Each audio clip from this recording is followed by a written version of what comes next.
আসসালামু আলাইকুম। দুটি পাতা একটি করে হজরত শাহজালাল রহমাতুল আলাইহি ও হজরত শাহপনা রহমাতুল আলাইহি এবং 360 আউলিয়ার স্মৃতি বিজড়িত পূর্ণভূমি সিলেট থেকে আমি সাদিয়া ইসলাম ব্লগ চ্যানেল থেকে আছি সাদিয়া। আশা করছি আপনারা আমার পুরো ভিডিও জুড়েই থাকবেন এবং অবশ্যই একটি লাইক দিয়ে ভিডিওটি কন্টিনিউ করবেন। এই যে দেখতে পারতেছেন আমাদের ছাদের গাছের মাশাআল্লাহ মরিচের বাম্পার ফলন হয়েছে। খুবই ছোট্ট একটি ক্যারেটের মধ্যে এই যে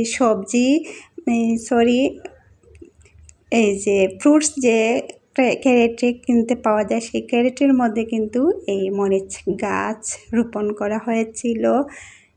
তো দেখুন মাশাআল্লাহ অনেক মরিচ এসেছে। এটা সাদা মরিচ বা ঝাল মরিচ, তবে আমাদের সিলেটে এটাকে বলি ধানুয়া মরিচ।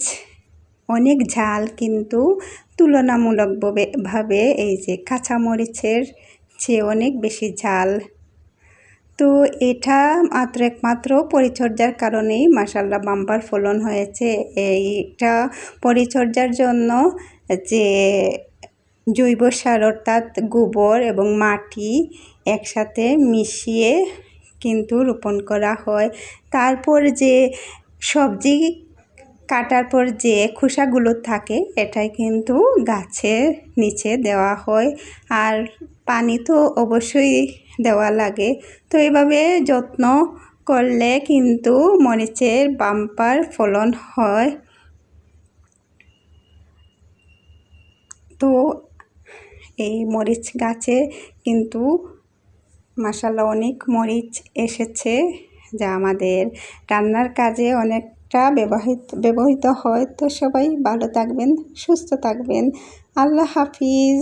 আর পুরো ভিডিওটি আপনারা না টেনে দেখবেন।